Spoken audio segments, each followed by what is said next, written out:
Well, do you guys know about Operation Mockingbird? Yeah, it's where the CIA clandestinely worked in news organizations, infiltrated them, and tried to influence what Americans understood about the Cold War and God knows what else. And we never knew it. We never knew that these CIA operatives were working inside the New York Times and CBS News and other major media outlets. Well, now we know that Operation Mockingbird actually is still alive and well. You thought it went away? No, it didn't. Dan Cohen, Redacted Correspondent, is here to look at how Operation Mockingbird has really shifted over the years culturally and is operating sort of under a new flag. Dan, welcome to the show. What did you find? Exactly. Well, it's just Operation Mockingbird under a different sort of name. So, what I'm going to show is how the Associated Press, one of the biggest outlets in media, and PBS are in bed with the US government, that they're not journalistic media outlets, but they're propaganda organs that essentially conceal their links to the US government. So these two outlets, AP and PBS, they run what they call the War Crimes Watch Ukraine, in which they claim to document war crimes in Ukraine, but you'll notice they only look at what they allege to be war crimes carried out by Russia, the geopolitical foe of the United States. They don't even bother to investigate Ukrainian war crimes. So right off the bat, we can see that they're only interested in war crimes so long as they can be used to advance a geopolitical agenda, which is maintaining public support for the United States' primary role in the war in Ukraine. So they track war crimes in order to keep the war going. It's kind of an irony. If their preferred side commits war crimes, which it certainly has, Ukraine, then they don't even bother. They just completely avoid it. And there's been plenty of war crimes that we've covered here on this show. I mean, just examples off the top of my head. I mean, I remember Patrick Lancaster, friend of the show, was there moments after in a residential area of Ukraine, struck by shelling of residential zones all through Donetsk in the Donbass, and for no other reason. These were not military targets; they were residential areas. War crimes. There have been so many. I mean, Patrick Lancaster has documented numerous Ukrainian war crimes carried out on the people of the Donbass. I remember that one vividly when Ukraine launched a Tochka-U ballistic missile and rained down cluster bombs over the center of downtown Donetsk and killed 22 people and maimed many more. And it was all on film. Patrick was there. So crimes like these, and he's continued to document many more, as have others, these go totally ignored by the AP and PBS and basically their partners, which I'm going to lay out right here. So if we look at the methodology tab of this war crimes tracker website, we see that the AP and PBS are in league with a series of groups that are fronts for the US government and its intelligence apparatus. I'm talking specifically about, I'm going to list them off, the Center for Information Resilience, Bellingcat, the Reckoning Project, the International Partnership for Human Rights, and the Ukrainian Healthcare Center. I'm going to focus on a few of these. The Center for Information Resilience, it's a UK firm. It's advised by former Estonian Foreign Minister Toomas Hendrik Ilves, who oversaw Estonia's ascension to NATO. And it's also advised by ex-CIA agent Cindy Otis. Maybe even more notorious, its vice president is the one and only Nina Yankovics, the head of Biden administration's short-lived Department of Homeland Security Disinformation Governance Board. And according to this magazine, Intelligence Online, the Center for Information Resilience actually hired Nina Yankovics in order to get funding from U.S. patrons. So very clear links to U.S. intelligence there. Its website freely, openly admits, it says, we have received grants from the UK government's Foreign Commonwealth and Development Office, the US State Department, USAID, and Australia's Department for Foreign Affairs and Trade. So nothing about that funding in AP or PBS's reporting on Ukraine. Okay, so you only find that by doing some research. But if you watch any of the reports that they put out, they don't mention that at all. There's also Bellingcat, which everyone I think knows about by this point, the notorious disinformation outlet that takes money from the National Endowment for Democracy and is a favorite of U.S. intelligence. And here, Bellingcat's founder, Elliot Higgins, promotes the AP and PBS's work on Buka.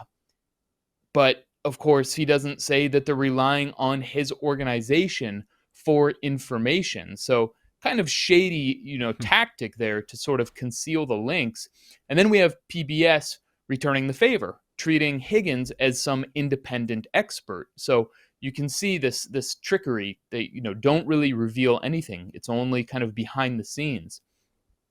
Then we have AP and PBS's next partner, the Reckoning Project, which claims to train journalists to document Russian crimes in Ukraine. Well, this, like the others, is funded by USAID, the National Endowment for Democracy, something called the Institute of War and Peace Reporting, which is also funded by USAID, the US State Department, and European governments. Okay, so then we have one more organization called the International Partnership for Human Rights, which is based in Brussels and is funded by the European Union, the Open Society Foundation, which is, of course, controlled and funded by billionaire George Soros. We have SIDA, which is the Swedish International Development Cooperation Agency, kind of like Sweden's USAID, and the National Endowment for Democracy. So, again, none of these government funders or ties are disclosed in AP or PBS's reporting. We're just supposed to believe they're acting on their own, doing this independent reporting. Shouldn't there be some law, where we get this disclosure, or maybe in the FTC where we actually see these reports are funded by the CIA, in the same way that when we see these news reports about pharmaceuticals, when you dig deep into it, you realize that the funding for a lot of these news organizations comes from the Bill and Melinda Gates Foundation or Pfizer or Moderna. And we don't see that. That shows up on CNN's website as actual journalism, and it's actually not. Exactly. It's amazing that there's no disclosure anywhere on television. I mean, PBS is supposed to be public television, right? Even though it's funded by a whole bunch of corporations, but none of this ever really gets talked about outside of independent media, where we hold their feet to the fire a little bit, and you see that there's no political will in Washington. I mean, there was a law that prevented the U.S. government from exposing, from subjecting its own citizens to government propaganda, but that was actually repealed, I believe, by the Obama administration. So all of this is I suppose, legal now. But you would think if there was some kind of political will in Washington, some members of Congress, then they might push back against these kinds of groups, against Bellingcat, which is, I think, the most prominent one that has played such a huge role in so many psyops that have pushed us to the brink of war, that have paved the way for this Ukraine war. From the Skripal incident, where Bellingcat played a central role, and I mean, there's so many others in Syria, in Ukraine also. So there's just no political will, and it's has very deleterious effects. Well, also, too, from the broadcast side of things, right? Wouldn't it be great if you have on PBS NewsHour or these other quote unquote, the Associated Press or whatever it happens to be, even the mainstream media organizations like CBS or NBC or CNN or MSNBC or Fox, it doesn't really matter. When they have on a member of the military, former CIA, former member of the military, who's still on the take, who's still making money from the intelligence community, they don't disclose it at all. They just, here's a former member of the CIA, and here's on our air now. He's giving us answers about the Ukraine war right on our television now. It's not even hidden anymore. Yeah, I mean, that's, I think, the major sort of different years of Operation Mockingbird through kind of the early years, the late 40s and 50s and 60s of the Cold War, where Operation Mockingbird was covert. You had journalists, the CIA contacting journalists and basically getting journalists to create either false stories or run their stories by them.